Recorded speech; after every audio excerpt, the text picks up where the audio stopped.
नमस्कार. KTV मराठीच्या कोकण वार्तामध्ये आपलं स्वागत. प्रथम एक नजर आजच्या ठळक घडामोडींवर. कोरोनाचा प्रभाव कमी झाल्यानं आणि रुग्ण बरे होण्याचं प्रमाण वाढल्यानं शासनानं रत्नागिरीसह जिल्ह्यातील 14 जिल्हे केले निर्बंधमुक्त. शासन आणि प्रशासन पर्यटन केंद्र विकसित करण्याबाबत उदासीन, पर्यटकात नाराजी, पर्यटन विकास फक्त कागदावरच. आणि पर्यावरण मंत्री नामदार आदित्य ठाकरे आणि खासदार विनायक राऊत यांनी रिफायनरी प्रकल्पाबाबत व्यक्त केली सकारात्मक भूमिका. रिफायनरी प्रकल्प राजापूर तालुक्यात होणार की अन्य ठिकाणी याकडे लागलं सर्वांचं लक्ष. यानंतरच्या बातम्या अल्पशा विश्रांतीनंतर. समुंदर की गोद में पला है तू, अंगड़ाई लेते ही लहरें शुरू.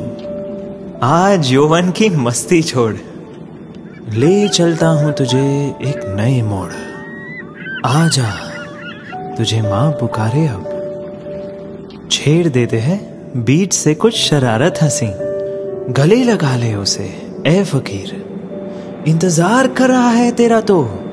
चल दे देते हैं उसे फसल की खूबसूरती तो. आजा तुझे मां पुकारे अब, मीलों आगे चलना है हमें. सिर्फ फसल नहीं, तेरे स्पर्श की चाह में बैठे हैं शहरों में भी कहीं. उनके मुख पे भी लानी है मुस्कान, उन्हें भी देनी है एक नई पहचान. आजा तुझे मां पुकारे अब. फिनोलेक्स पाइप्स पहुंचाए पानी को अपनी मां के पास. एपेक्स मल्टी स्पेशालिटी हॉस्पिटल, रुग्णांची सेवा हेच आमचे ध्येय. अद्ययावत सोयींनी युक्त असलेलं आणि योग्य निदान व उपचार देणारं रत्नागिरीतील मल्टी स्पेशालिटी हॉस्पिटल म्हणजेच एपेक्स मल्टी स्पेशालिटी हॉस्पिटल. आमची वैशिष्ट्य 24 तास अपघात विभाग, ऑर्थोपेडिक विभाग, दुर्बिणीद्वारे शस्त्रक्रिया, आधुनिक मशीनद्वारे आजारांचं योग्य निदान, नॉन कोविड सेवा, सर्व प्रकारची कॅशलेस सुविधा, 24 तास सर्व प्रकारची अत्यावश्यक सेवा उपलब्ध आणि सर्वसामान्यांना परवडतील असे दर. कोविडच्या पहिल्या लाटेत सुरू झालेले एकमेव खासगी हॉस्पिटल म्हणजेच एपेक्स मल्टी स्पेशालिटी हॉस्पिटल.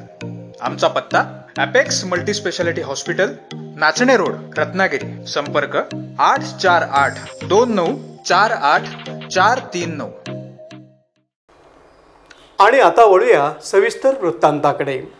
कोरोनाचा प्रभाव कमी होऊन तिसरी लाटही ओसरली असल्यानं आणि रुग्ण बरं होण्याचं प्रमाण 98% जाऊन पोहोचल्यानं शासनानं रत्नागिरी जिल्ह्याला निर्बंधातून मुक्त केलं आहे.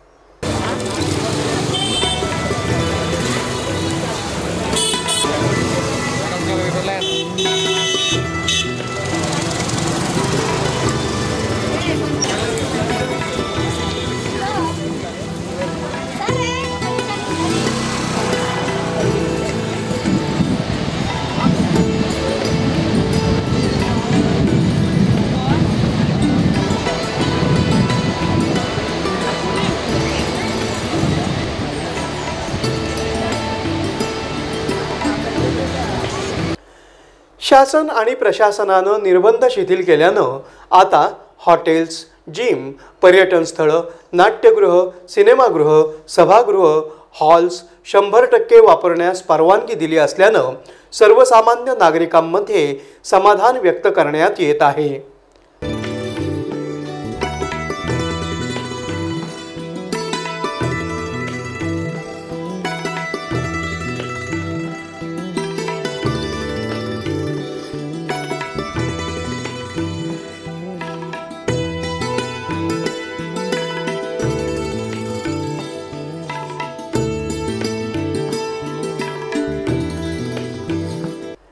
चार मार्च अखेर रत्नागिरी जिल्ह्यातील 10,52,435 जणांनी लसीचा पहिला तर 8,62,035 जणांनी लसीचा दुसरा डोस घेतल्यामुळे दोन्ही डोस घेतलेल्यांची संख्या 19,14,470 वर जाऊन पोहोचली आहे. 15 ते 18 वयोगटातील व्यक्तींचाही लसीकरणाला उत्तम प्रतिसाद मिळत आहे असं आरोग्य विभागाकडून सांगण्यात आलं. तसंच बूस्टर डोसचीही मागणी वाढत असल्याचं दिसून आलं आहे.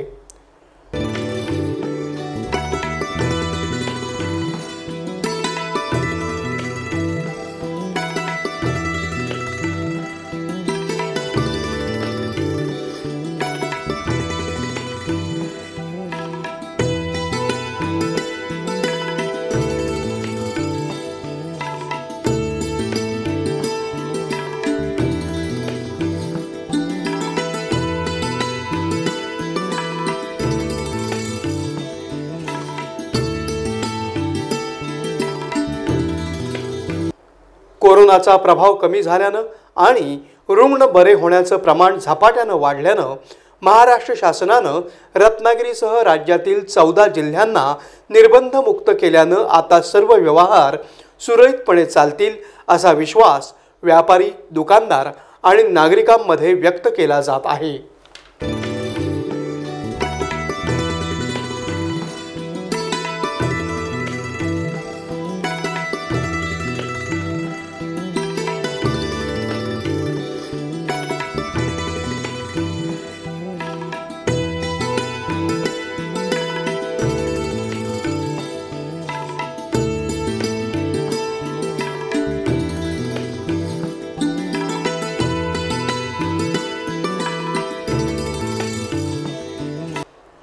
कोकण आणि विशेष करून रत्नागिरी आणि सिंधुदुर्ग जिल्ह्याला निसर्गानं समुद्रकिनारे, डोंगर, धार्मिक आणि पर्यटन स्थळं दिली आहेत. परंतु शासन आणि प्रशासनाच्या नियोजनशून्य कारभारामुळे शेकडो पर्यटन स्थळे शेवटची घटका मोजत आहेत.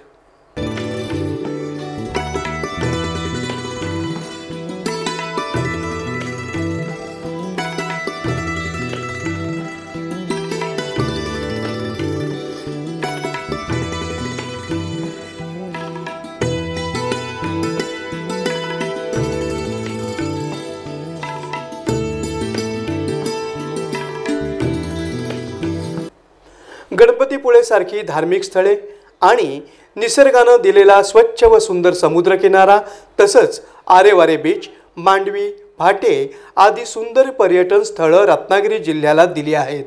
परंतु या ठिकाणी कोणत्याही प्रकारच्या बेसिक सुविधाही उपलब्ध नसल्यानं पर्यटकात जाहीर नाराजी व्यक्त केली जात आहे.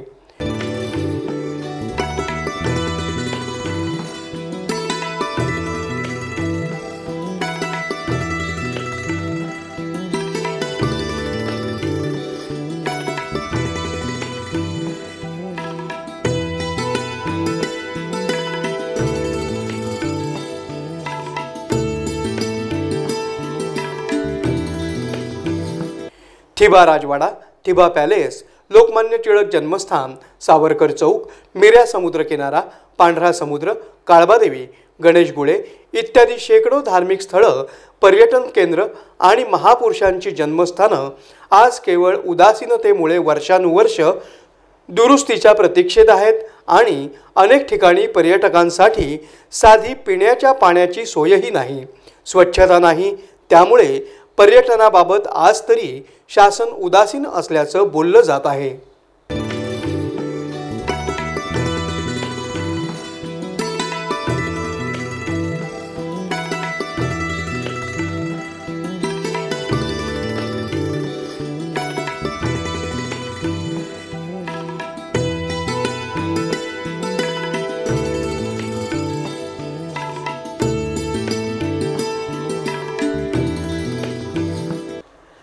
पर्यावरण मंत्री नामदार आदित्य ठाकरे आणि खासदार विनायक राऊत या शिवसेनेच्या 2 नेत्यांनी रिफायनरी प्रकल्पाबाबत सकारात्मक भूमिका बोलून दाखवल्यामुळे आता रिफायनरी प्रकल्प मार्गी लागण्याचे संकेत मिळू लागले आहेत. त्यावेळी आपण बघत असाल तिकडच्या स्थानिक भूमिपुत्रांचा त्याला विरोध होता. ही भूमिका आपली नेहमी राहिलेली शिवसेनेची आधी देखील आणि सरकारमध्ये आल्यानंतर की इथे रोजगार उपलब्ध झाले पाहिजेत, इथे इंडस्ट्री आली पाहिजे जिथे येऊ शकते तिथे, पण ते शाश्वत विकासाच्या ध्येयाला आपण पकडून पुढे गेलं पाहिजे. कुठे प्रदूषण होत असेल किंवा स्थानिक भूमिपुत्रांचा विरोध असेल तर ते नाही होणार. आता जे काही त्यांना एमिशन स्टँडर्ड, डिस्चार्ज स्टँडर्ड्स वगैरे करून खासदार महोदय आम्ही सगळे स्वतः महाराष्ट्रात ती इंडस्ट्री राहील पण तरी देखील विरोध कुठे नाही होईल ह्याची थोडी चाचपणी करून आपण पुढे जात आहोत. जिथून मागणी येईल तसं आपण ते काम पुढे नेत आहोत. दादा जागा बदलली आहे नक्कीच, कारण नाणारमध्ये आपण बघितलं असेल, नाणारमध्ये जो विरोध होता त्याच्या आपण पुढे नेऊन थोडं जिथे आजूबाजूला तिथे शक्य असेल अजून कुठे करायचं ह्याच्यावर थोडी चर्चा सुरू आहे. तुम्ही बारसू किंवा सकारात्मकच कामं झाली पाहिजेत, कारण जेव्हा केंद्र सरकार असेल, राज्य सरकार असेल, स्थानिक स्वराज्य संस्था असेल, कुठचाही पक्ष कुठच्याही ह्याच्यात बसला असेल तरी कामं करताना मला वाटतं सगळे राजकीय मतभेद बाजूला ठेवून अर्थात जे काही स्थानिक विषय असतील ते त्याच्यात आपण नोंदवले पाहिजेत. ते नोंदवून दोन्ही बाजूनी तिन्ही बाजूनी जे काही आपले वेगळे वेगळे थर आहेत शासनाचे त्यांनी ते सगळ्यांचे मतं घेऊन सगळ्यांना सोबत घेऊन काम केलं पाहिजे. कुठेही लोकशाही ही दूर न करता काम केलं पाहिजे. जे काही लोकांची मतं आहेत त्यांचा मान सन्मान करूनच काम केलं पाहिजे. पण ज्या ठिकाणी लोकांना विरोध नाही अशा ठिकाणी रिफायनरी करायला काय हरकत नाही. पण ज्या ठिकाणी लोकांना विरोध नाही अशा ठिकाणी रिफायनरी करायला काय हरकत नाही. जिथे विरोध होणार नाही त्या ठिकाणी करायचं. राज्य सरकार आहे त्याच्यासाठी. गेल्या अनेक वर्षांपासून रत्नागिरी जिल्ह्यात कोणत्याही प्रकारचा मोठा उद्योग किंवा कारखाना येऊ शकलेला नाही. त्यामुळे तरुणांमध्ये नाराजीचे सूर उमटू लागले होते आणि याच पार्श्वभूमीवर आता शिवसेनेकडूनच रिफायनरी प्रकल्पाला हिरवा कंदील मिळाला आहे.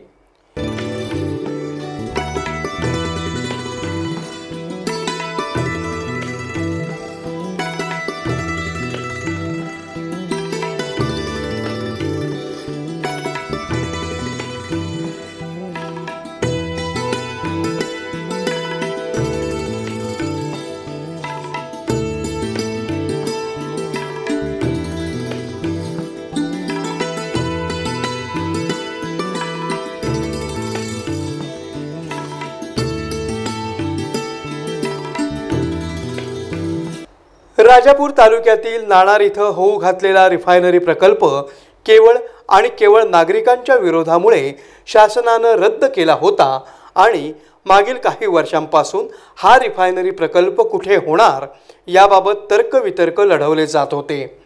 परंतु उशिरा का होईना शिवसेनेनं नाणारऐवजी अन्य ठिकाणी रिफायनरी प्रकल्प सुरू करण्याबाबत एक प्रकारे गुड न्यूज दिली आहे. त्यामुळे लवकरच रिफायनरी प्रकल्प बारसू किंवा अन्य ठिकाणी सुरू होऊ शकतो असं बोललं जाऊ लागलं आहे. त्यावेळी आपण बघत असाल तिकडच्या स्थानिक भूमिपुत्रांचा त्याला विरोध होता.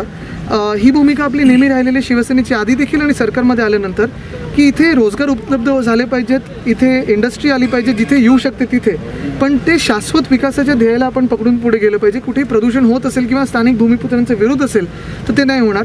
आता जे काही त्यांना एमिशन स्टँडर्ड, डिस्चार्ज स्टँडर्ड्स वगैरे करून खासदार महोदय आम्ही सगळे स्वतः महाराष्ट्रात ती इंडस्ट्री राहील पण तरी देखील विरोध कुठे नाही होईल ह्याची थोडी चाचपणी करून आपण पुढे जात आहोत. जिथून मागणी येईल तसं आपण ते काम पुढे नेत आहोत. दादा जागा बदलली आहे का? नक्कीच, कारण नाणारमध्ये आपण बघितलं असेल, नाणारमध्ये जो विरोध होता त्याच्या आपण पुढे नेऊन थोडं जिथे आजूबाजूला तिथे शक्य असेल अजून कुठे करायचं ह्याच्यावर थोडी चर्चा सुरू आहे. तुम्ही बारसू किंवा सकारात्मकच कामं झाली पाहिजेत, कारण जेव्हा केंद्र सरकार असेल, राज्य सरकार असेल, स्थानिक स्वराज्य संस्था असेल, कुठचाही पक्ष कुठच्याही ह्याच्यात बसला असेल तरी कामं करताना मला वाटतं सगळे राजकीय मतभेद बाजूला ठेवून अर्थात जे काही स्थानिक विषय असतील ते त्याच्यात आपण नोंदवले पाहिजेत. ते नोंदवून दोन्ही बाजूनी तिन्ही बाजूनी जे काही आपले वेगळे वेगळे थर आहेत शासनाचे त्यांनी ते सगळ्यांचे मतं घेऊन सगळ्यांना सोबत घेऊन काम केलं पाहिजे. कुठेही लोकशाही ही दूर न करता काम केलं पाहिजे. जे काही लोकांची मतं आहेत त्यांचा मान सन्मान करूनच काम केलं पाहिजे.